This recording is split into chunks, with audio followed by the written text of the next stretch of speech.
আমি তো ভালোবাসি তোকে, লিখেছেন সালমা চৌধুরী। মেঘের পানে ক্ষিপ্ত নয়নে কিছুক্ষণ তাকিয়ে থেকে আবির দুপা পিছিয়ে সিঁড়ি দিয়ে নেমে গেছে ড্রয়িং রুমে। ওপরে ডাইনিং টেবিলের ওপরে কাচের বক্সটা রেখে দ্রুত পায়ে মেন গেট পেরিয়ে চলে যেতে নিলে আদি পেছন থেকে ডেকে উঠল, ভাইয়া।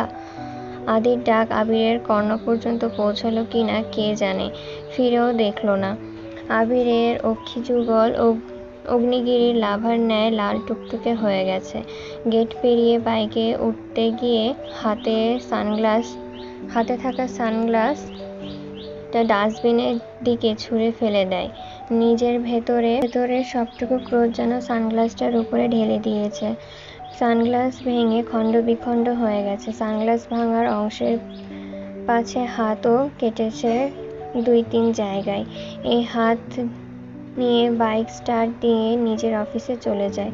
অফিসে ঢুকেই রাকিব ছুটে আসে, স্যার আপনি এত তাড়াতাড়ি চলে আসলেন যে, বউকে সময় দেওয়া শেষ? আবির ক্রুদ্ধ আঁখিতে চাইল রাকিবের দিকে। কোনো কথা না বলে নিজের কেবিনে ঢুকে চেয়ারে চোখ বন্ধ করে বসে পড়ল। রাকিবও পেছন পেছন আবিরের কেবিনে ঢুকলো। সহসা চোখ পড়ল আবিরের হাতের দিকে। আঁতকে উঠে ছুটে গিয়ে আবিরের হাতটা ধরে বলল, হাত কেটেছিস কিভাবে? আবির হাত সরিয়ে বলল, তুই এখন যা, আমি একটু একা থাকতে চাই। রাকিব আকুল স্বরে জানালো, চলে তো যাবই, আগে বল কি হয়েছে? আবির অনমনীয় কণ্ঠে উত্তর দিল, কিছু হয়নি। রাকিব ভাবাবুক স্বরে বলল, কিছু একটা তো অবশ্যই হয়েছে, আমি তোর বেস্ট ফ্রেন্ড, এটা ভুলে যাস না। এখন বল কি হয়েছে? মেঘ কিছু করেছে? ক্রোধে আবিরের নাকের ডগা ফুলে আসে। নয়নজোড়া এখনো রক্তবর্ণ হয়ে আছে।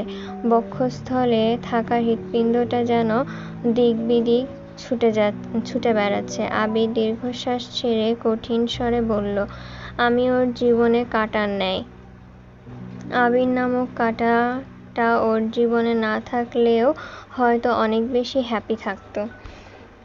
রাকিব ভ্রু কুঁচকে বলল, কি বলছিস এসব? মাথায় ঠিক আছে তোর? আবির শ্বাস ছেড়ে শক্ত কণ্ঠে উত্তর দিল, আমি ঠিকই বলছি, ওকে ওর মতো থাকতে দিব, ওর ব্যাপারে কোনো কথা বলবো না। রাকিব এবার সশব্দে হেসে উঠল। আবির ভ্রু কুঁচকে ক্রোধিত নয়নে চেয়ে রইল। রাকিব সেদিকে হুঁশ নেই, হাসতে হাসতে পেট চেপে ধরেছে।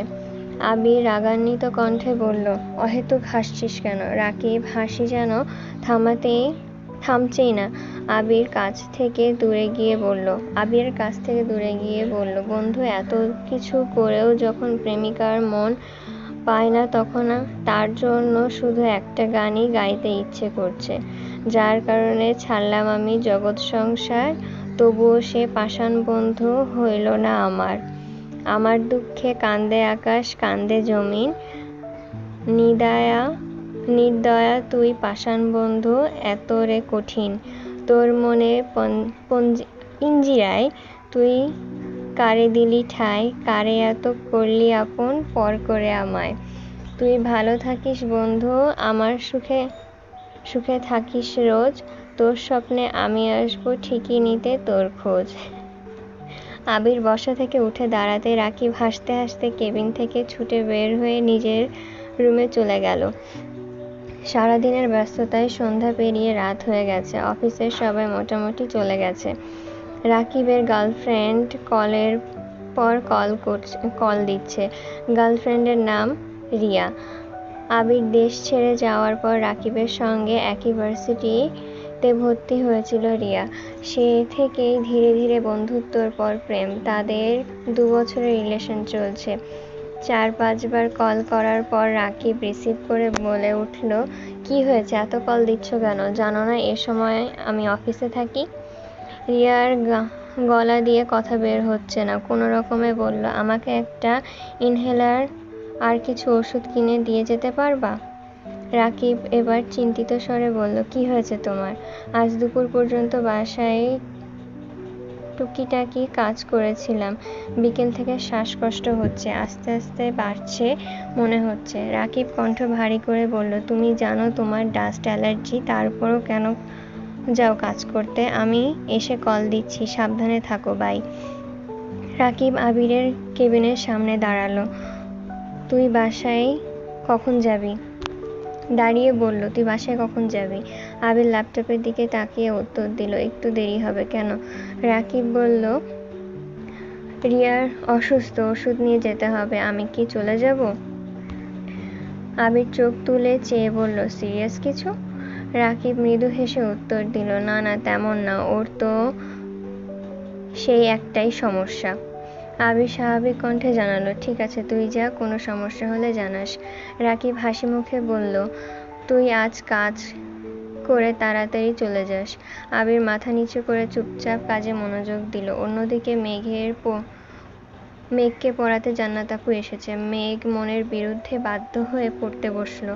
জান্নাত আপু কি পড়াচ্ছে তাতে মেঘের কোনো মনোযোগ নেই। একরাশ বিরক্ত নিয়ে শব্দহীন বসে আছে। জান্নাত আপুর দিকে তাকিয়ে দেখলো একবার। খুবই সাদামাটা একটা মেয়ে, গায়ের রং ধপধপে সাদা না হলেও চেহারায় অন্যরকম সৌন্দর্য আছে। বোরখা পরা, সাথে সুন্দর একটা হেজাব দিয়েছেন। মেঘ মনে মনে ভাবছে, আমি কি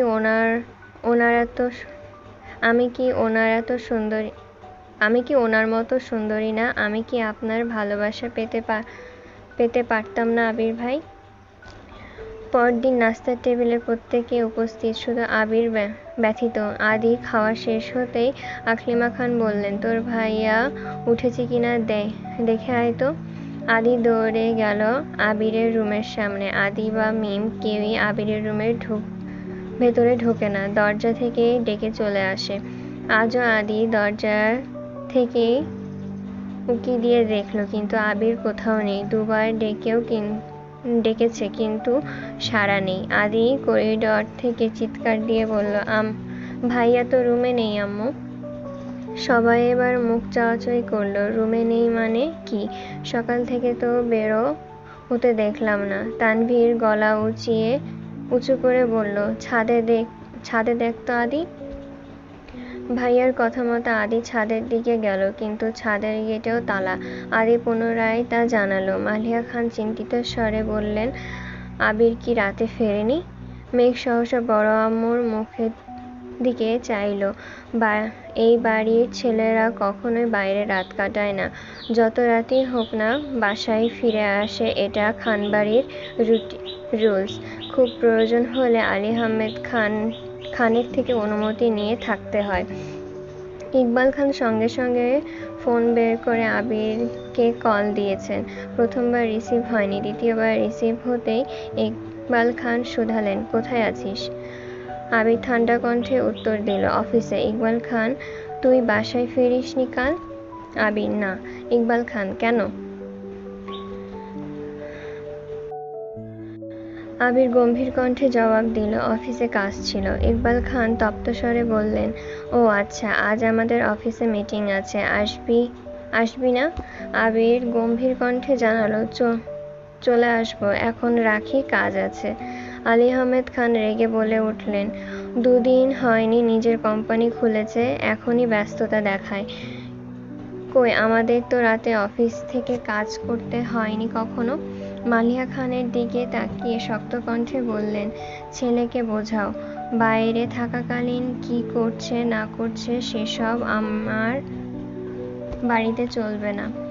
ডাইনিং টেবিলে নিস্তব্ধতা ছেয়ে গেছে, কারোর মুখে কোনো শব্দ নেই। আলী আহমেদ খান উঠে গেছেন। মালিহা খান ডাইনিংয়ে এসে ইকবাল খানকে শুধালেন, আবিরের জন্য কি খাবার দিয়ে দিব? ও তো গতকাল সকালে না খেয়ে বেরিয়েছিল, তারপর থেকে তো আর দেখিনি। আদি ততক্ষণে ডাইনিংয়ের কাছে এসে উত্তেজিত কণ্ঠে বলল, গতকাল দুপুরে ভাইয়া এসেছিল, আমি ভাইয়াকে ডাকও দিয়েছিলাম, কিন্তু ভাইয়া শোনেনি। তারপর টেবিলে কাচ্চি বিরিয়ানির বক্স দেখে আমি সেটা নিয়ে ওপরে আপুদের কাছে চলে গিয়েছিলাম, তাই তোমাদের কাউকে জানাতে মনে নেই। আদির কথা শুনে মেঘ বিড়বিড় করে বলল, কাচ্চি বিরিয়ানি আবির ভাই আনছিল? আগে জানলে ওনার আনা খাবার খাইতামই না। নিজের ইচ্ছা মতো মারবে, ঝগড়া করবে, আবার মন চাইলে খাবার এনে খাওয়াবেন, আর আমি সব ভুলে যাব। এমন মেয়ে আমি না। ইকবাল খান বললেন, বড় ভাবি, আপনি খাবার দিয়ে দিন, আবির অফিসে আসলে খেয়ে যাবেনি।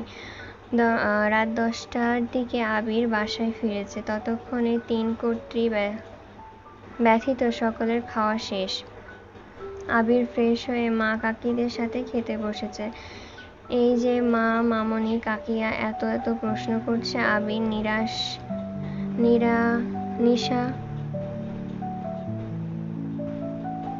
নিশারায় সব শুনছে, কোনো উত্তর দিচ্ছে না। কোনো রকমে খাওয়া শেষ করে রুমে চলে এসেছে। সময় চলছে স্বাভাবিক গতিতে। মাঝখানে কেটে গেল 10 দিন। আবির আর মেঘের দেখা হলো না, কেউ কারোর সাথে কথা বলে না। দেখা হলেও কেউ কারোর সাথে কথা বলে না। আবির খাওয়ার টেবিলে একসাথে বসলেও মেঘের দিকে একবারের জন্যও তাকায় না। মেঘ ঠিকই 2-1 বার তাকিয়ে দেখে, কিন্তু আবির যেন নিজের শক্ত আবরণে আবৃত করে রেখেছে, বুকের উপর পাথর চাপা দিয়ে দিন কাটাচ্ছে। আবির যতক্ষণ বাসায় থাকে ততক্ষণ নিজের রুমের দরজা বন্ধ করে রাখে।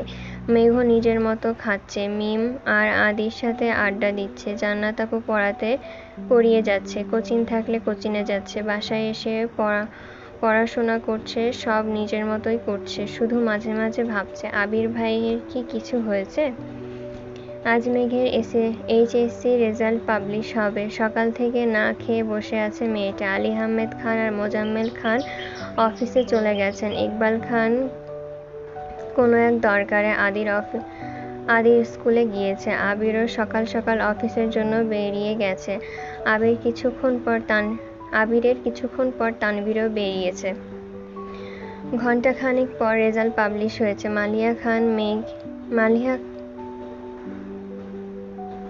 মাহাদিয়া খান মেঘ গোল্ডেন A+ পেয়েছে। খানবাড়িতে খুশির আমেজ বয়ে উঠেছে। ভরে উঠেছে। কিছুক্ষণের মধ্যে মোজাম্মেল খান আর আলী আহমেদ খান মিষ্টি নিয়ে বাসায় হাজির হয়েছেন। ইকবাল খানও আদিকে নিয়ে ফেরার পথে কয়েক কেজি মিষ্টি নিয়ে এসেছেন। আবিরের পর মেঘই পড়াশোনায় খানবাড়ির মুখ উজ্জ্বল করেছে। মাঝখানে তানভীর CGPA 4 রেজাল্ট নিয়ে SSC HSC পাশ করেছে। মালিহা খান ছেলেকে কল দিয়েছে, কিন্তু আবির কল ধরছে না। তানভীরকেও কল দিয়েছে, কিন্তু ব্যস্ত বলছে। বাড়িতে এত আনন্দ, কিন্তু 2 ভাই যেন নিরুদ্দেশ। বেশ কিছুক্ষণ পর আবির ও তানভীর বাসায় ফিরেছে। তানভীর একটা শপিং করা বক্স মেঘের হাতে দিয়ে হাসিমুখে বলল, কংগ্রাচুলেশন মাই ডিয়ার বনু। মেঘ একগাল হেসে জানালো, থ্যাংক ইউ ভাইয়া। আবির কোনো দিকে না তাকিয়ে নিঃশব্দে দীর্ঘ পা ফেলে নিজের রুমে চলে গেছে। মেঘ আবিরের দিকে চেয়ে মনে মনে বলছে, একটা মানুষ এতটা হৃদয়হীন হয়ে থাকে কি করে? সামান্য একটা কংগ্রাচুলেশন শব্দ কি বলা যেত না? তানভীর মেঘের জন্য স্পেশালি রসমালাই নিয়ে এসেছে। মেঘ তানভীরকে কয়েক পিস খাইয়ে বক্স নিয়ে দৌড়ে গিয়ে ডাইনিং এ বসে খাচ্ছে, যেন অন্য কেউ ভাগ না বসায়। তানভীর নিজের রুমে ফ্রেশ হতে চলে গেছে। 20 মিনিটের মধ্যে আবির অফিসের জন্য রেডি হয়ে বের হচ্ছে। আবিরের পেছন পেছন তানভীরও নামছে। মালিয়া খান আবিরকে ডেকে বললেন, এ সময় আবার কোথায় যাচ্ছিস? আবির ভারী কণ্ঠে বলল, অফিসে কাজ আছে। মালিয়া খান আবারও বললেন, মিষ্টি খেয়ে যা। আবির কণ্ঠ দ্বিগুণ ভারী করে বলল, সময় নেই। মেঘ তখনও ডাইনিং এর চেয়ারে বসে আছে। আবির ভাইয়ের কাঠখোট্টা জবাবে অষ্টাদশীর মন খারাপ হলো। মনে মনে ভাবলো, সত্যি কি আপনার সময় নেই, নাকি আমার রেজাল্টের মিষ্টি আপনি খেতে চান না? আবির চলে যাচ্ছে। হালিমা খান আবিরের যাওয়ার দিকে চেয়ে পুনরায় সিঁড়িতে থাকা তানভীরের পানে তাকিয়ে চিন্তিত স্বরে বললেন, আমি আরো ভাবলাম বোনের রেজাল্টে খুশি হয়ে তোরা দুই ভাই মিলে এলাকায় মিষ্টি দিয়ে আসবি। তানভীর মৃদু হেসে প্রশ্ন করল, এক বাড়িতে কতবার মিষ্টি দিতে হবে? হালিমা খান ছেলের কথার মানে বুঝল না। কপাল কুঁচকে বললেন, মিষ্টি তো দেওয়া হয়নি এখনো। তানভীর হাসি মুখে জানালো, ভাইয়া আর আমি এলাকায় সব বাড়িতে মিষ্টি দিয়েই বাসায় এসেছি। মেঘ বিস্ময়কর দৃষ্টিতে ভাইয়ের অভিমুখে তাকিয়েছেন। অষ্টাদশীর চোখে মুখে উজ্জ্বলতা ফুটে উঠেছে। 10 দিনের রাগ যেন 10 সেকেন্ডে হাওয়া হয়ে গেছে। প্রিয় মানুষ বারবার প্রিয় থাকে, মাঝে মাঝে শুধু অভিমানের চাদরে ঢেকে যায়।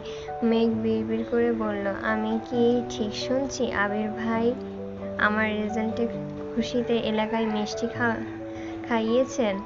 তাহলে বাসায় এমন মুড নিয়ে ছিলেন কেন?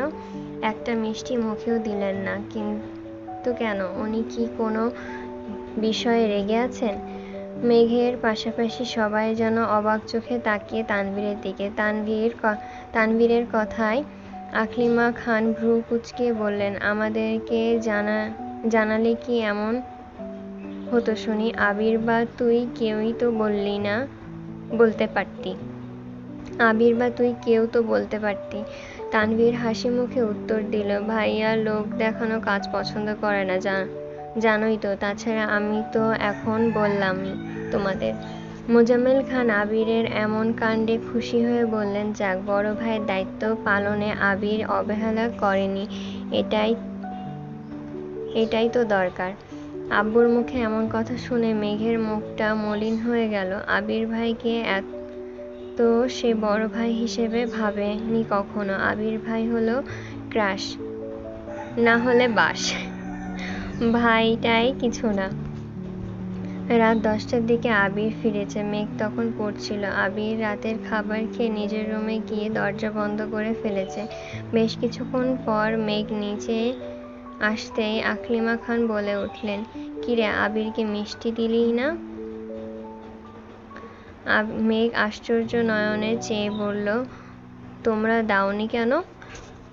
হালিমা খান স্বাভাবিক কণ্ঠে জানালো, আমি তো বলেছি, ও তো খাবে না বলে চলে গেল। তুই একটু নিয়ে যা, তুই বললে যদি খায়। একটা প্লেটে কয়েকটা মিষ্টি নিয়ে মেঘ গুটি গুটি পায়ে করিডোর পেরিয়ে আবির ভাইয়ের রুমের সামনে হাজির হলো। এক হাতে দরজা ধাক্কা দিতেই বুঝতে পারল ভেতর থেকে দরজা বন্ধ দেখে মেঘ খটকা লাগলো। আবির ভাই আসার পর থেকে কখনো দরজা বন্ধ করে ঘুমান না, তাহলে ইদানিং দরজা বন্ধ করে রাখেন কেন? রুমের ভেতর কেমন সাউন্ডে গান বাজাচ্ছে। মেঘ মনোযোগ দিয়ে শোনার চেষ্টা করলো। এই অবহেলায় তোমার আকাশে নীরব আপোষে ভেসে যায় সেই ভীষণ শীতল ভেজা চোখ। কখনো দেখিনি তোমায়। কেউ কোথাও ভালো নেই যেন সেই কতকাল, আর হাতে হাতে অবহেলায় কতকাল, আর ভুল অবসন্ন বিকেলে ভেজা চোখে দেখিনি তোমায়। মেঘ ওষ্ঠ উল্টিয়ে বিড়বিড় করে বলল, আবির ভাই এত কষ্টের গান শুনছেন কেন? ব্যাপার কি? মেঘ দরজা টোকা দিয়ে আস্তে করে ডাকলো, আবির ভাই। ভেতর থেকে কোনো জবাব না আসায় মেঘ উচ্চস্বরে ডাকলো আবার, আবির ভাই। সহসা গান বন্ধ হয়ে গেল। সিগারেট হাতে দরজা খুলে দিল আবির। পরনে কালো শার্ট আর ট্রাউজার। কপাল আর নাকে ঘামের বিন্দু বিন্দু পানি জমে আছে, সাথে ঘামে জর্জরিত পুরো শরীর। অগোছালো চুল, শ্যামবর্ণের মুখশ্রী মলিন হয়ে আছে। নিরেট কণ্ঠে বলল, কিছু বলবি? আবির ভাইয়ের হাতে দ্বিতীয়বারের মতো সিগারেট দেখে মেঘের হৃদয় চূর্ণ বিচূর্ণ হলো। রাগ অভিমান থাকুক, তারপরও আবির ভাইয়ের প্রতি মেঘের সুপ্ত ভালোবাসা এখনো বর্তমান। মেঘ আর্তনাদ করে বলল, আপনি আবারও সিগারেট খাচ্ছেন? আবির গভীর কণ্ঠে শোধালো, তাতে তোর কি সমস্যা? মেঘ মাথা নিচু করে শীতল কণ্ঠে জবাব দিল, হ্যাঁ। আবির কপাল কুঁচকে তাকিয়ে শক্ত কণ্ঠে বলল, কি সমস্যা? প্রশ্ন করে দরজা থেকে সরে বিছানার পাশে বসে সিগারেট ঠোঁটে ধরেছে আকস্মাৎ মেঘ দ্রুত পায়ে আবিরের কাছে গিয়ে মুখ থেকে সিগারেট টেনে ফ্লোরে ছুঁড়ে ফেলে দিয়ে রাগে ফুঁসতে ফুঁসতে জবাব দিল, আপনি সিগারেট খান, এটা আমার সমস্যা? আবির আশ্চর্য নয়নে চেয়ে রইল অষ্টাদশী লালিত মুখ বিবরের অভিমুখে। মেঘ রাগে ফুঁসছে আর ঘন ঘন শ্বাস ছাড়ছে, আবার মনে মনে ভীত হচ্ছে। আবির ভাই যদি মারেন? তৎক্ষণাৎ নিজেকে সাহস দিল, মারলে মারবে, কিন্তু ওনাকে সিগারেট খেতে আমি দেখতে পারবো না। আবির ভারী কণ্ঠে শোধালো, কেন এসেছিস? মেঘের মাথা থেকে ওইসব চিন্তা সরে গেছে, তবুও কিছুটা চিন্তিত স্বরে বলল, আপনার জন্য মিষ্টি নিয়ে এসেছি। আবির ঠান্ডা কণ্ঠে উত্তর দিল, আমি মিষ্টি খাবো না, নিয়ে যা। মেঘ ভয়ে ভয়ে জিজ্ঞাসা করল, কেন খাবেন না? আমার রেজাল্টে কি আপনি খুশি হননি? আবির নিস্তব্ধ হয়ে ফ্লোরে পড়ে থাকা আধ খাওয়া সিগারেটের পানে চেয়ে আছে। মেঘ পুনরায় বলল, কিছু বলছেন না যে? আবির গম্ভীর কণ্ঠে উত্তর দিল, তুই খুশি থাকলেই হলো, আমার খুশিতে কি আসে যায়? আবিরের নিরুদ্বেগ কণ্ঠে বলা কথা মেঘের মনে কেমন যেন খটকা লাগলো। মেঘ চিন্তিত কণ্ঠে শোধালো, আবির ভাই, আপনি কি আমার উপর কোনো কারণে রেগে আছেন? আবির এক পলক তাকালো মেঘের দিকে, তারপর তপ্ত স্বরে বলল, আচ্ছা মেঘ, আমি যদি দেশ ছেড়ে একেবারে চলে যাই, তাহলে তো তুই এই বাড়িতে আনন্দে থাকতে পারবি, তাই না? মেঘ আশ্চর্য নয়নে চাইল আবির ভাইয়ের দিকে। বুকের ভেতরের হৃৎপিণ্ড ভয়ঙ্করভাবে কাঁপছে। এই 1.5 মাসে আবির ভাই অষ্টাদশীর হৃদয়ে সবটুকু জায়গা জুড়ে অবস্থান করছে। আবির ভাই দেশ ছেড়ে চলে যাবে, এই কথাটা কোনোভাবেই মানতে পারছে না মেঘ। মেঘের সিক্ত নয়নজোড়ায় আবির ভাইয়ের প্রতি এক সমুদ্র ভালোবাসার স্পষ্ট প্রতীয়মান হচ্ছে। কণ্ঠ খাদে নামিয়ে মেঘ বলল, আপনি কেন চলে যাবেন? আবির রাশভারী কণ্ঠে বলল, যদি সত্যি সত্যি এমন হয় যে আমি চলে গেলে তুই বাড়ি ছেড়ে যাবি না, তাহলে আমি যত তাড়াতাড়ি সম্ভব চিরকালের জন্য দেশ ছেড়ে চলে যাব। তবুও তুই ভালো থাকিস আর এই বাড়ির রাজকন্যা হয়ে থাকিস সারা জীবন। মেঘের সমস্ত আকাশ জুড়ে আবির ভাইয়ের এত কঠিন কথা কেন বলছেন তার কারণ খুঁজে পাচ্ছে না অষ্টাদশী।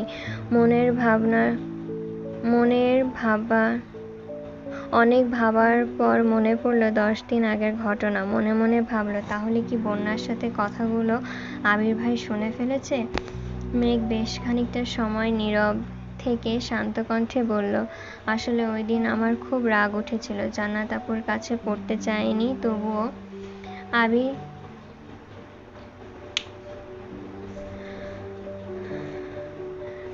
আবির কণ্ঠ দ্বিগুণ ভারী করে বলল, জান্নাত পড়াতে না পারলে আমি আনতামই না। কেন জান্নাতকে এনেছি, কেন তোকে জান্নাতের কাছে পড়াতে জোর করেছি, সবটাই জানতে পারবি। শুধু একটু ধৈর্য রাখ আর পড়াশুনো কর মন দিয়ে। আর নতুন টিউটর আনলে তোর মানিয়ে নিতেও সময় লাগবে। এখন তোর হাতে এত সময় নেই। একটা কথা মাথায় রাখিস, আর যাই হোক আমি তোর খারাপ চাই না, এইটুকু বিশ্বাস আমার উপরে রাখতে পারিস। প্রথম কথাগুলো ভারী স্বরে বললেও শেষ কথাগুলো শীতল কণ্ঠে বলল আবির। মনে মনে ভাবল, সত্যিই তো, জান্নাত আপু পড়ানোতে তো কোনো সমস্যা নেই, ওনাদের মধ্যে যাই থাকুক তাতে আমার কি। মেঘ ছোট করে বলল, সরি আবির ভাই, আর এমন করব না। আবির স্বভাব সুলভ ভারী কণ্ঠে উত্তর দিল, সমস্যা নেই, এখন যা তুই। মেঘ চিবুক নামিয়ে অভিমানী স্বরে বলল, আপনি মিষ্টি না খেলে আমিও যাব না। আবির নিরেট কণ্ঠে বলল, বললাম তো খাবো না, তুই যা। মেঘ শক্ত কণ্ঠে বলে উঠল, বললাম তো যাব না, একটা খান। আবির এবার তীক্ষ্ণ দৃষ্টিতে চাইল। কিছু বলার আগেই মেঘ আহ্লাদী কণ্ঠে বলে উঠল, প্লিজ আবির ভাই। সঙ্গে সঙ্গে আবিরের অভিব্যক্তি বদলে গেল। মুচকি হেসে বলল, ঠিক আছে দে।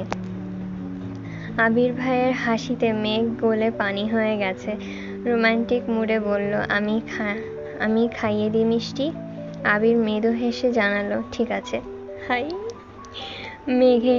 মেঘ মিষ্টির প্লেট নিয়ে আবির ভাইয়ের কাছাকাছি এসে দাঁড়ালো। আবির ভাইয়ের শরীর থেকে আসা পুরুষালী গন্ধে মেঘের সর্বাঙ্গ ঝাঁকুনি দিল। আবির ভাইয়ের কাছাকাছি এলে মেঘ নিজের অস্তিত্ব হারিয়ে ফেলে। 10 দিনের রাগ, অভিমান, অভিযোগ যেন নিমিষেই বিলীন হয়ে গেছে। আবির ভাই মানেই এক প্রকার নেশা। কাছে আসলে অষ্টাদশীর সেই নেশায় আসক্ত হতে বাধ্য। হৃৎপিণ্ডের কম্পনের তীব্রতা ক্ষণে ক্ষণে বেড়েই যাচ্ছে। মেঘ ধীর হস্তে কাঁটা চামচের একটা মিষ্টি তুলে আবির ভাইয়ের মুখের সামনে ধরল। আবিরও চুপচাপ খেয়ে নিল। মিষ্টি খেয়ে আবির থমথমে কণ্ঠে শুধালো, আরেকটা খেতে হবে? মেঘ সঙ্গে সঙ্গে উপর নিচ মাথা নাড়ালো।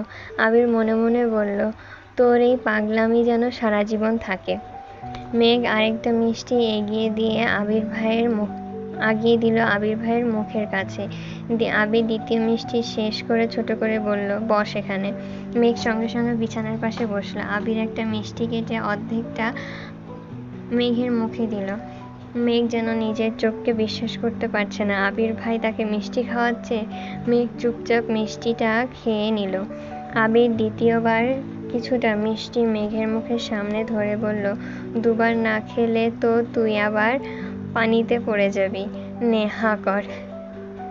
মেঘ মিষ্টি মুখে নিয়ে একগাল হাসল। মিষ্টি খেয়ে মেঘ শান্ত স্বরে ডাকল, আবির ভাই। আবির দৃষ্টি মেঘের মুখে বরাবর নিয়ে সুমধুর কণ্ঠে উত্তর দিল, হুম। সেই দরদ ঢালা কণ্ঠে বলা হুঁটা অষ্টাদশীর মনের ভেতর উথাল পাথাল ঢেউয়ের সৃষ্টি করেছে। এই হুঁতে মিশে আছে সীমাহীন ভালোবাসা। আবিরের দৃষ্টি অষ্টাদশীর মুখমণ্ডলে ডাগর ডাগর অক্ষিতে দীর্ঘ মনোযোগ দিয়ে চাইল। আবির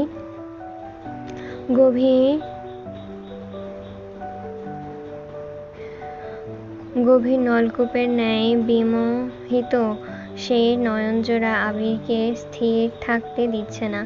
আবির চাইলেও নিজেকে শক্ত খোলসে আবদ্ধ রাখতে পারছে না। দৃষ্টি নামিয়ে নিল ফ্লোরে। মেঘ ঢোক গিলে নিজেকে কন্ট্রোল করে শান্ত আঁখিতে আবির ভাইয়ের দিকে চেয়ে বলল, একটা কথা বলবো? আবির নিচের দিকে তাকিয়ে থেকে উত্তর দিল, বল। মেঘ ভীত স্বরে প্রশ্ন করল, যদি বলি আপনি আর সিগারেট খাবেন না, তাহলে কি আপনি মানবেন? আবিরের ঠোঁট কিছুটা প্রশস্ত হলো।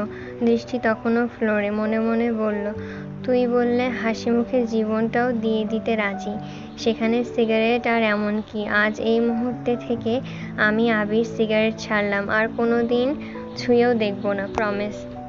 মেঘ আস্তে করে বলল, কি হলো? আবির মেঘের দিকে আর চোখে চেয়ে বলল, ঠিক আছে, চেষ্টা করব।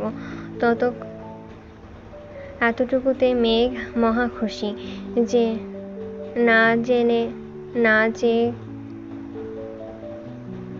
না যে করেননি সেই অনেক। মেঘ বুক ফুলিয়ে শ্বাস টেনে সাহস নিয়ে বলল, আরেকটা কথা জিজ্ঞাসা করি? আবির ঠান্ডা কণ্ঠে বলল। মেঘ ঢোক গিলে শীতল কণ্ঠে প্রশ্ন করল, চুল দাড়ি বড় হয়েছে, কাটেন না কেন? মেঘের এমন প্রশ্নে আবির মুখ বৃহৎ হয়ে গেল। মেঘের দিকে তীক্ষ্ণ দৃষ্টিতে চেয়ে ঠান্ডা সুরে শুধালো, কেন? এভাবে ভালো লাগছে না? মেঘ মিষ্টি হাতে নিয়ে চুপচাপ উঠে দরজা পর্যন্ত গিয়ে পেছনে তাকিয়ে বলল, আপনাকে সব ভাবেই ভালো লাগে, তবে এখন আপনার ড্যাশিং লুকটা মিসিং। কথাটা বলেই করিডোর দিয়ে অন্তহীন ছুটে নিজের রুমে চলে গেল। আবির দরজার দিকে চেয়ে নিঃশব্দে হাসছে। মেঘ চলে যাওয়ার পর আবির পাশ থেকে ফোন নিয়ে মেঘকে হাইড করে ফেসবুকে পোস্ট দিল, ভালোবাসি তোকে সেই পুরনো অনুভবে, এমন মনে জাগে রাজকুমারী শুধু তুই, এমন মনের জগতে রাজকুমারী শুধু তুই। কেটে গেল আবিরের নির্ঘুম রাত। তবে এই রাতের কষ্টের নয়, কাউকে মিস করার তীব্র অনুভূতি সারা রাত ঘুমাতে দেয়নি আবিরকে। শুক্রবার 10টার পর আবির ঘুম থেকে উঠে ফ্রেশ হয়ে বেরিয়ে গেছে বাসা থেকে। ঘণ্টাখানিক পর মেঘ সোফায় বসে টিভি দেখছিল। আবির সাদা রঙের হাতের টি-শার্ট পরেছে। আবির সাদা রঙের হাতার টি-শার্ট পরেছে। শক্তপোক্ত বাহুতে টি-শার্টের হাতাটা টাইট হয়ে আছে। চুলদাড়ি ছোট করে কেটেছে। সুন্দর একটা হেয়ার স্টাইলও করেছে। চোখে সানগ্লাস দিয়ে ড্যাশিং লুকে বাসায় ঢুকছে। মেঘের চোখ দরজার দিকে পড়তেই আবির ভাইকে দেখে বিস্ময়কর চোখে তাকিয়ে অকস্মাৎ বলে উঠল, হাই মেরি। হাই মে মর গই। আবির কাছাকাছি এসে সানগ্লাস খুলে মেঘের দিকে তাকিয়ে 2বার ভ্রু নাচালো। সঙ্গে সঙ্গে মেঘ ফিক করে উঠল। হাসির দরুন মেঘের গালে থাকা বিউটি স্পটটা স্পষ্ট প্রতীয়মান হচ্ছে। আবির দৃষ্টি সরিয়ে নিজের রুমে চলে গেছে। আবির ভাইকে দেখার পর আর টিভি দেখতেও ইচ্ছে হচ্ছে না মেঘের। তারপরও কিছুক্ষণ টিভির দিকে চেয়ে রইল। কিছুক্ষণ পর উঠে রুমের দিকে যেতে নিলে আবারও আবির ভাইকে দেখতে পেল। পেস্ট রঙের একটা পাঞ্জাবি, মাথায় টুপি দিয়ে নিজের রুম থেকে বের হচ্ছে নামাজের জন্য। মেঘ ঠায় দাঁড়িয়ে তাকিয়ে রইল আবির ভাইয়ের পানে। দৃষ্টি যেন সরছেই না। আবির মেঘের কাছাকাছি এসে মেঘের চোখের দিকে তাকিয়ে থমথমে কণ্ঠে শুধালো, এখন ভালো লাগছে তো? মেঘ উপর নিচ মাথা নেড়ে চিবুক নামিয়ে বিড়বিড় করে বলল, ফিদা। মেঘ বিড়বিড় করে বললেও আবির শব্দ স্পষ্ট শুনেছে। আবির মুচকি হেসে সহসা স্বাভাবিক কণ্ঠে বলল, আমার রুমের টেবিলের উপর তোর জন্য গিফট রাখা আছে, দেখিস পছন্দ হয় কিনা। আবির দীর্ঘ পায়ে সিঁড়ি দিয়ে নেমে বেরিয়ে যাচ্ছে। মেন গেট পেরিয়ে অষ্টাদশীর অপলক দৃষ্টিতে তাকিয়ে আছে রাজপুত্রের গমনপথে। অধরের কোণে মৃদু হাসিটা এখনো লেগেই আছে। কয়েক মুহূর্ত পর আবিরের রুম থেকে নিজের জন্য রাখা গিফটটা নিয়ে নিজের রুমে চলে এসেছে। একটা ছোট বক্সের সাথে একটা বড় বক্স, ছোট একটা চিলকুটও আছে। সংকল্প, শক্তি, সাহস এবং আত্মবিশ্বাসের সাথে জীবনেও প্রতিটা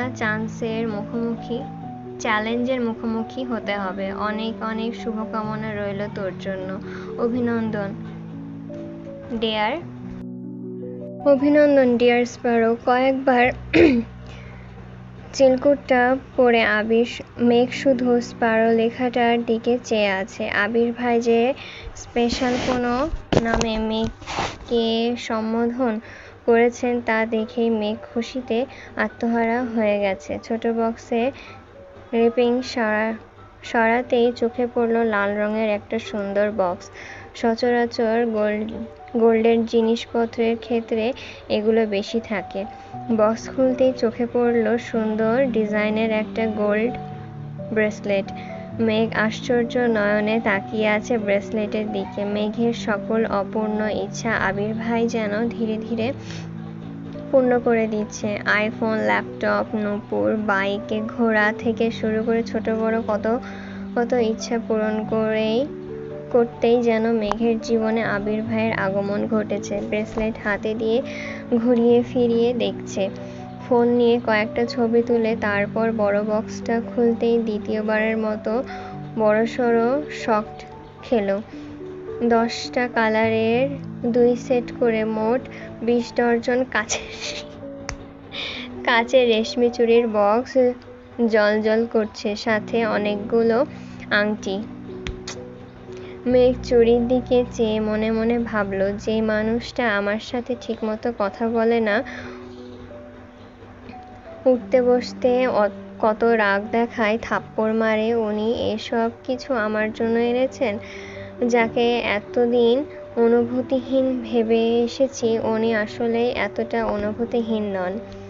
মেঘ সকল কালারের চুড়ি পরে ছবি তুলছে। গতকাল তানভীর একটা ব্র্যান্ডেড ঘড়ি দিয়েছিল, সেটা পরেও ছবি তুলেছে। সবগুলো হাতের ছবি একসাথে করে ফেসবুকে পোস্ট করেছে। পোস্ট করার সঙ্গে সঙ্গে বন্যাকে কল করেছে। বন্যাও গোল্ডেন A+ পেয়েছে। গতকাল দুইজন ব্যস্ত থাকার কারণে কথা বলতে পারিনি। বন্যা ফোন রিসিভ করেই বলল, এত গিফট তোরে কে দিল রে? মেঘ সশব্দে হেসে বলল, আমার স্বপ্নের নায়ক। বন্যা কপাল কুঁচকে বলল, আবার ফালতু ব্যাটারে নিয়ে স্বপ্ন দেখিস? মেঘ ঠোঁট কামড়ে বলল, আমি কি করব? আমার এত ভাল লাগে কেন ওনারে? বন্যা স্বাভাবিক কণ্ঠে বলল, সেসব বাদ দে, চল বিকালে দেখা করি। পাখি আর মায়াও বলেছে বের হবে। অনেক দিন দেখা হয় না ওদের সাথে। রেজাল্টের খুশিতে একটু আড্ডাও দেওয়া হবে, আসবি? মেঘ একটু ভেবে বলল, ঠিক আছে। আবির নামাজ থেকে এসে সকাল আর দুপুরের খাবার একবারেই খেয়ে বেরিয়ে পড়েছে। আবির বের হওয়ার কিছুক্ষণ পরই মেঘ নিচে নেমে হালিমা খানকে জড়িয়ে ধরে আহ্লাদি স্বরে বলল, আম্মু একটু ঘুরতে যাই। হালিমা খান মেয়ের দিকে না তাকিয়ে বলল, আমাকে বলছিস কেন? আমি অনুমতি দেওয়ার কে? তোর ভাইরা আছে, বাপ চাচা আছে, তাদের থেকে অনুমতি নিয়ে যা। মেঘ হাসছে আর বলছে, তুমি বললেই হবে। আর কেউ তো বাসায় নেই। বন্যা, পাখি আর মায়াও আসবে। যাই না প্লিজ? হালিমা খান চিন্তিত স্বরে বললেন, যাবি যা, কিন্তু বেশি দূর যাস না। আর ড্রাইভারকে বল দিয়ে আসতে। মেঘ ঠান্ডা স্বরে বলল, গাড়ি নিয়ে বান্ধবীদের সাথে ঘুরতে যেতে আমার ভালো লাগে না, আমি রিক্সা দিয়ে চলে যাব। হালিমা খান কপাল কুঁচকে বলে উঠলেন, তুই তো তোর ভাইদের মতোই হয়েছিস, গাড়িতে চলাচল করতে তোদের এত সমস্যা কিসের? বুঝি না।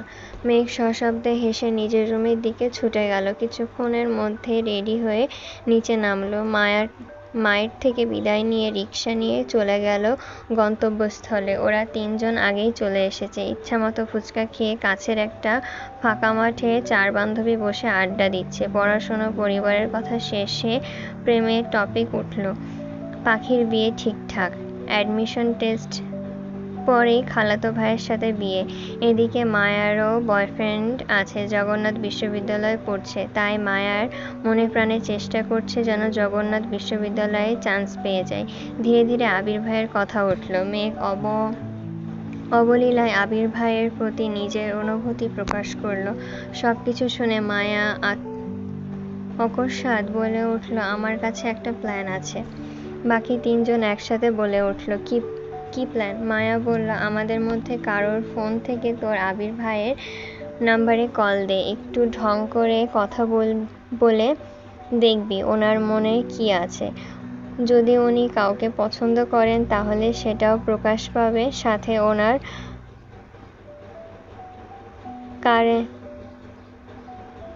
ক্যারেক্টার সম্পর্কেও ধারণা হয়ে যাবে। মেঘ প্রথমের দিকে রাজি না হলেও ওদের চাপাচাপিতে রাজি হলো। মেঘে মায়ার নাম্বার থেকে কল দিল আবির ভাইয়ের নাম্বারে। আবির ভাই চট্টগ্রামে থাকাকালীন এই নাম্বারটা সেভ করেছিল মেঘ, কিন্তু কোনোদিন কল দেওয়ার সাহস হয়নি। আজ মায়ার ফোনে আবির ভাইয়ের নাম্বারটা লেখার সময় মেঘের হাত কাঁপছিল। ডায়াল করলো আবির ভাইয়ের নাম্বারে। ভয়ে মেঘের হাত পা ঠান্ডা হয়ে আসছে।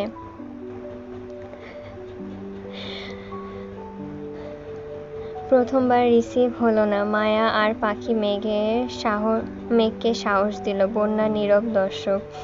সে চায় মেঘ ভালো থাকুক, সেটা আবির ভাইয়ের সাথেই হোক বা অন্য কারোর সাথেই, যে মেঘকে ভালো রাখবে। দ্বিতীয়বার কল দিতে কয়েকবার রিং হওয়ার পর রিসিভ হলো। লাউডস্পিকারে দিয়ে মেঘ রোমান্টিক মুডে ডাক দিল, জান। আবির কপাল কুঁচকে প্রশ্ন করল, কে? মেঘ ঢোক গিলে আহ্লাদী কণ্ঠে বলল, আমি তোমার বউ। আবির মুচকি হেসে উত্তর দিল, হ্যাঁ জান, বলো। মেঘ দাঁতে দাঁত পিষে বৃহৎ চোখে চাইল বান্ধবীদের দিকে। রাকিব ডেকে উঠল, কিরে আবির, কার সাথে কথা বলছিস? আবির উত্তেজিত কণ্ঠে বলল, আমার বউ কল দিয়েছে, ডিস্টার্ব করিস না।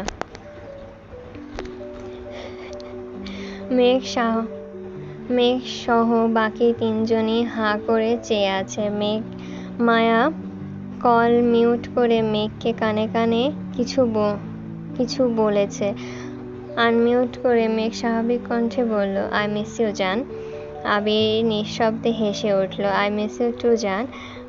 কোথায় আছো বলো, আমি এক্ষুনি আসছি। আবিরের মুখে এমন কথা শুনে মেঘ তাজ্জব বনে গেল। নিঃশ্বাস যেন গলায় আটকে যাচ্ছে। শরীর ঘামতে শুরু করেছে। নিজের কানকে বিশ্বাস করতে পারছে না। প্রেমিকা সুলভ মন এক মুহূর্তেই আধার নেমেছে। চেনা নেই, জানা নেই, আননোন নাম্বারের কোনো মেয়ের সাথে আবির ভাই এভাবে কথা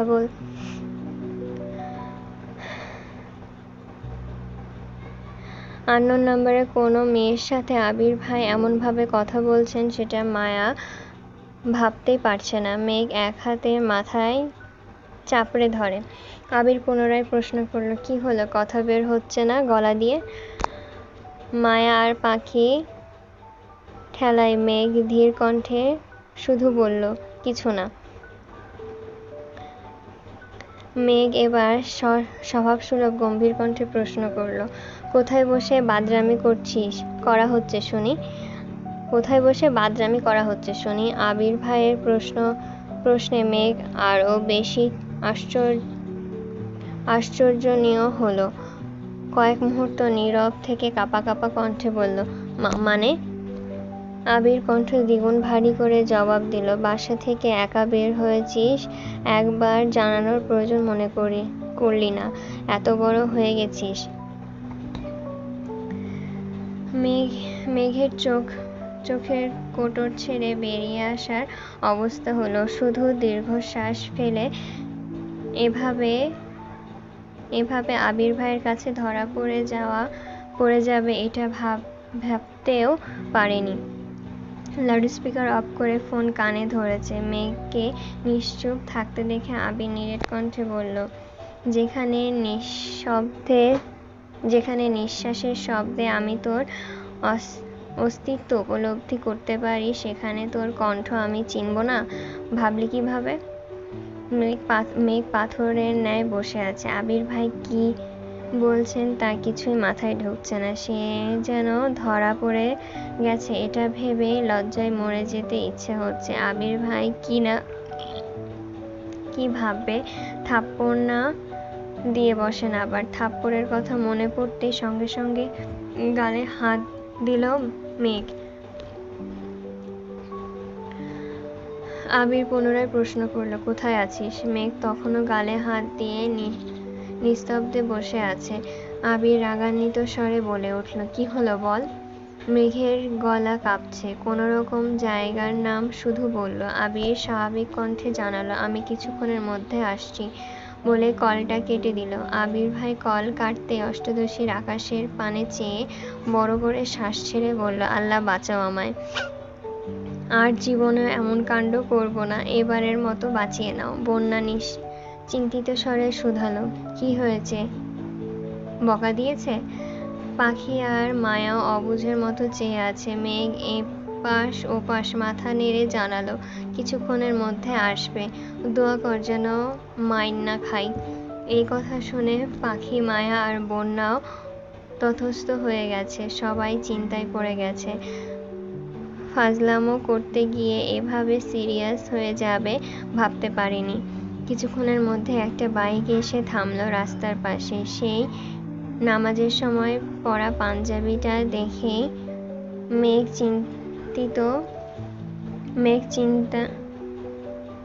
চিনতে পারলো। মেঘ সেদিকে চেয়ে দাঁতে দাঁত চেপে ভয়ে ভয়ে বলল, আবির ভাই। বাকি তিনজনের নজর পড়ল সেই দিকে। আবির বাইক থেকে নেমে বাইকের সাথে হেলান দিয়ে দাঁড়িয়ে হেলমেট খুলছে। বন্যা আবির ভাইকে আগে দেখলেও পাখি আর মায়া আগে দেখেনি। মায়া উত্তেজিত কণ্ঠে বলল, উনি কি আবির ভাই? বন্যা জবাব দিল, হ্যাঁ। মায়া পুনরায় বলল, আল্লাহ কি হ্যান্ডসাম, মাশাআল্লাহ, এত কিউট জানলে আমি কথা বলতাম।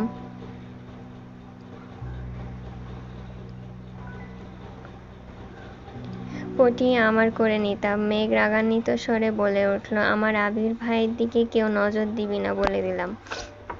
কথাটা বলেই মায়ার ফোন নিয়ে সেখান থেকে আবির ভাইয়ের নাম্বারটা ডিলিট করে ফোন রেখে নিজের পার্স নিয়ে রাগে ফুঁসতে ফুঁসতে উঠে চলে গেল।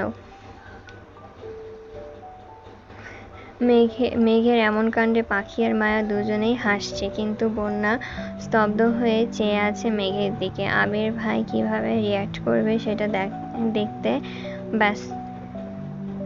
ব্যস্ত বন্যা। মেঘ আবিরের কাছাকাছি আসতে আবির তীক্ষ্ণ দৃষ্টিতে মেঘের দিকে চাইল।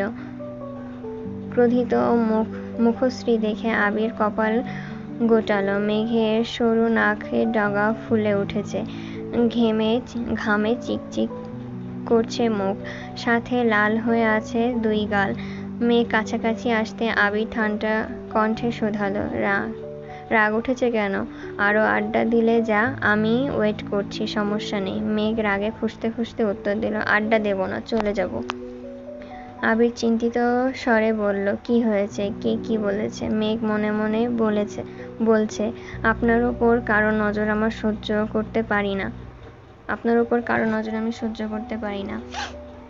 আবির ঠান্ডা কণ্ঠে শোধালো, চলে যাবি? মেঘ ওপর নিচ মাথা নাড়ালো। আবির নিজের হেলমেটটা মেঘকে নিজের হাতে পরিয়ে দিচ্ছে। মেঘ ভ্রু কুঁচকে আবির ভাইয়ের দিকে চেয়ে প্রশ্ন করল, এটা তো আপনার হেলমেট, আমায় দিচ্ছেন যে? আবির ভারী কণ্ঠে উত্তর দিল, রাকিবের হেলমেট নিয়ে এসেছি, আমি ওইটা পরব। এই দৃশ্য তিন বান্ধবী অবাক চোখে দেখছে। বন্যা এবার স্বস্তির নিঃশ্বাস নিচ্ছে। আবির ভাইয়া রিয়্যাক্ট করেননি সেই অনেক। পাখি হাসি মুখে বলছে, মেঘ ওনাকে পেলে সত্যি অনেক হ্যাপি থাকবে, দোয়া করি মেঘ যেন ওনাকে পেয়ে যায়। মায়াও সঙ্গে সঙ্গে তাল মেলালো। কয়েক মুহূর্ত পর আবির বাইক স্টার্ট দিয়ে চলে গেল। ওরা তিনজনও যে যার বাড়ির উদ্দেশ্যে রওনা দিল। আবির মেঘকে একটা ভালো মানের হেলমেটের আউটলেটে নিয়ে গেছে। মেঘকে লেডিস হেলমেট পছন্দ করতে বলে আবির সাইডে বসে আছে। মেঘ ঘুরে ঘুরে দেখছে। অনেক ঘুরে তিনটা হেলমেট নিয়ে হাজির হলো আবিরের সামনে। ছোট করে প্রশ্ন করলো, কোনটা নিব?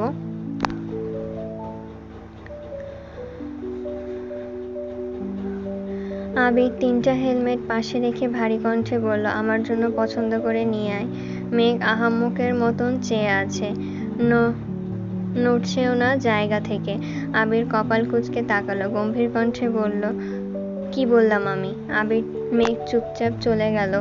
অনেক খুঁজে দুইটা নিয়ে এসেছে। আবির সবগুলো হেলমেট ভালোভাবে দেখে প্যাকিং করে দিতে বলল।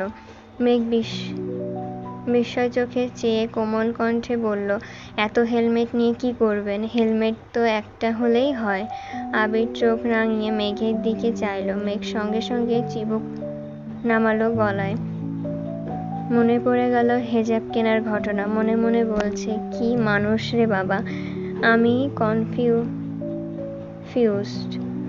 হয়ে ওনার কাছে এনেছি আর উনি পছন্দ না করে সবগুলো নিয়ে নিলেন। আমি যদি জানতাম উনি 5টা নিয়ে নেবেন তাহলে আমি 2টা হেলমেট নিয়েই বেছে নিয়ে আসতাম। হেলমেট কিনে বের হয়ে আবির ভারী কণ্ঠে শুধালো, কাচ্চি খাবি? মেঘ স্বাভাবিক কণ্ঠে উত্তর দিল, হাবিজাবি অনেক কিছু খেয়েছি, এখন আর কিছু খেতে ইচ্ছে করছে না। আবিরও আর কথা বাড়ালো না। মেঘকে বাসার সামনে নামিয়ে নিজের মতো চলে গেছে। মেঘ হেলমেটগুলো আবির ভাইয়ের রুমে রেখে নিজের রুমে এসে রেস্ট নিয়ে পড়তে বসেছে। বেশ কিছুদিন চলে গেছে। মেঘের পড়াশোনার চাপ বেড়েছে। বিভিন্ন বিশ্ববিদ্যালয়ে আবেদন ছেড়েছে। ভর্তি পরীক্ষা ঘনিয়ে আসছে। পড়াশোনার ব্যস্ততার মাঝেও রোজ নিয়ম করে আবির ভাই অফিসে যাওয়ার সময় এবং রাতে ফেরার সময় বেলকনিতে দাঁড়িয়ে দেখে আবিরও অফিসের জন্য ব্যস্ত হয়ে পড়েছে। চারদিকে সামলাতে যথারীতি হিমশিম খাচ্ছে। একদিন মেঘের কাচ্চি খেতে খুব ইচ্ছে করেছে। তানভীর ভাইয়া নির্বাচনের কাজে ব্যস্ত, তাই ফোন দিতে সাহস হচ্ছে না। মিমের কাছে গিয়ে বলতেই মিম সঙ্গে সঙ্গে বলে উঠল, ভাইয়াকে বলো নিয়ে আসবে। মেঘ ঢোক গিলে বলল, আমি বলতে পারবো না, তুই কল দিয়ে বল। মিম ভয়ে ভয়ে জানালো, আমি বলবো? মিম টেলিফোন থেকে আবিরকে কল দিল। আবির রিসিভ করতে মিম বলল, আসসালামু আলাইকুম ভাইয়া। আবির স্বাভাবিক কণ্ঠে উত্তর দিল, ওয়ালাইকুম আসসালাম, কিছু বলবি? মিম অকস্মাৎ বলে উঠল, আপুর কাচ্চি খেতে ইচ্ছে করেছে। মেঘ রাগে মিমের দিকে তাকিয়ে দাঁতে দাঁত কিরমির করে বলছে, তুই আমার কথা বললি কেন? আবির কণ্ঠ ভারী করে প্রশ্ন করল, মেঘ কোথায়?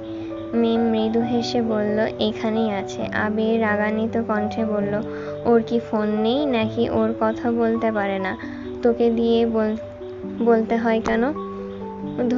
ধমক শুনে মেঘ সঙ্গে সঙ্গে চোখ বন্ধ করে 2 হাতে কান চেপে ধরল যাতে আবির ভাইয়ের বাকি কথা শুনতে না পারে। আবির গম্ভীর কণ্ঠে পুনরায় বলে উঠল, ওর কাছে ফোন দে। মেঘ ভীত স্বরে বলল, আপু চোখ কান বন্ধ করে বসে আছে।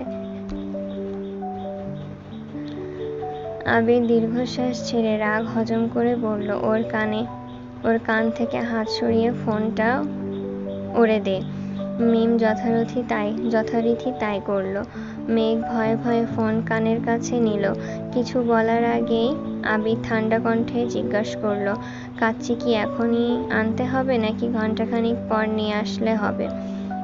মেঘ বিস্ময় চোখে তাকালো মিমের দিকে। ভেবেছিল না জানি কত বকা খাবে, কিন্তু ঘটল পুরো উল্টো। মেঘ স্বাভাবিক কণ্ঠে উত্তর দিল, পরে আনলেও হবে। ঘণ্টা 2 পর মেঘ রুমে বসে ইয়ারফোন দিয়ে গান শুনছিল। এর মধ্যে আবির বাসায় এসেছে। গানের সাউন্ডে বাইকের শব্দ শুনেনি মেঘ।